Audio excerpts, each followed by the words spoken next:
Back on Get Up with a game we like to call Is That Ridiculous? Starring Louis Riddick. Louis, I said Travis Hunter is the best player in this year's NFL draft. Yeah. Am I being ridiculous? No, that's not ridiculous. Look, I think when you're talking about return on investment, it's because he plays two positions, and he plays two positions at a level that really translates to the NFL in the form of, if you saw this young man in person and you watched his movement patterns and his hand-eye coordination, his overall raw speed and just gracefulness, you would say that this is a guy who right now is going to come into the league and take it by storm regardless of what position that he plays. He's instantly going to be a game changer.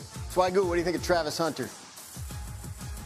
Play football, you just say immediate impact, potential rookie of the year, potential organization change, or somebody you can build around. So, yes, I agree with Louis that is not ridiculous, and I think he is the best player as opposed to maybe.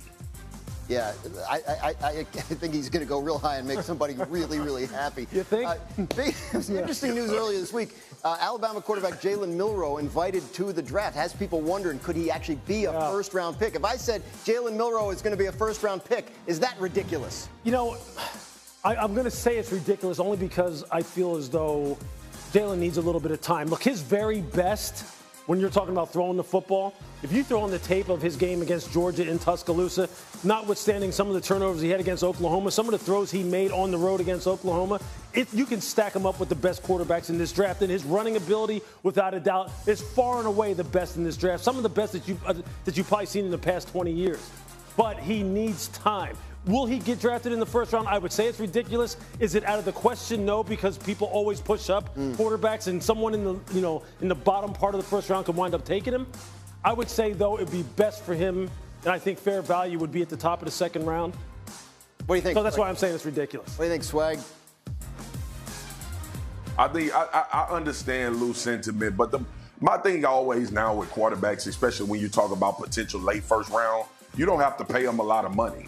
And if a team thinks this guy can develop into a potential starter, or he can become something that we've seen maybe Josh Allen turn into or Lamar Jackson turn into, if you can cut down the turnovers and also improve his passing status. So I get it. I understand why Jalen Milroe is being mentioned in the first round. And it's because Lou knows this. You don't have to give these guys $60 million anymore before they take a snap.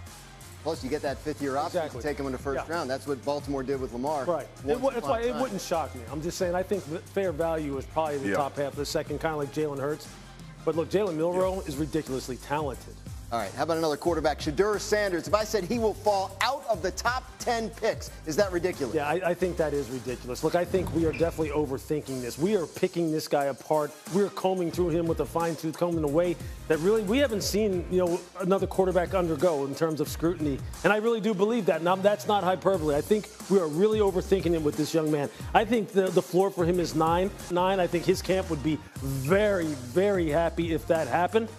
And when you're talking about a guy who had basically adjusted completion percentage about right at 80% this year, played behind no line, had no running game in 2 years at Colorado, I think you need to keep in context exactly what he overcame and still had some of the stats that he had. It's funny you mentioned the Saints at 9 because that's exactly where Mel Kiper Jr. put him in his most recent mock draft, going the 9th pick overall to New Orleans. Swagoo, would you like that fit? Shedeur Sanders with the Saints, Derek Carr's there one more year? I would love that fit. And when you start thinking about the situation in New Orleans, Kellen Moore had a quarterback by the name of Dak Prescott who was taken in the 4th round from Mississippi State. Albeit more athletic than player, Shedeur has shown all of that. This is 2 programs that this young man has went to and elevated both of those programs and put him in a situation when no one was talking about him to everyone talking about him. And I get that Prime was the coach and I understand all of that. But Louis was at games, called games at Colorado. At some point, there has to be some substance to what was going on in Jackson State and Colorado. And you know who was in the center of that substance? Shedeur Sanders and Travis Hunter. It would be crazy if this dude does not get drafted in the top 10. 1, because he plays the position at a high level, and 2, because a lot of organizations need a damn quarterback. So I'm going to leave it at that. I think it would be ridiculous if he didn't go in the top 10. I think one point that I want to make about him is this. fit is absolutely critical for him as far as the makeup of the coaching staff and the offensive coordinator and quarterback coach to give input. He's someone who likes to ask why. He's someone that likes to be involved. I don't think it'd be very good for you to draft this young man if you just want to pound into him. This is how we do it. I don't really need to have your input. I'm really who coach him. And I think Kellen Moore, considering the fact that, look, Swagoo already mentioned, he coached Dak Prescott. He also coached Jalen Hurts. He has been a guy who's coached a lot of different types of quarterbacks, a lot of different types of offenses. Yep. I could definitely see Shedeur matching up very well with him in New Orleans. And on top of the fact that I think he would just like living in that part of the country and playing in front of that fan base. Do I have time to ask Lou a question? Sure.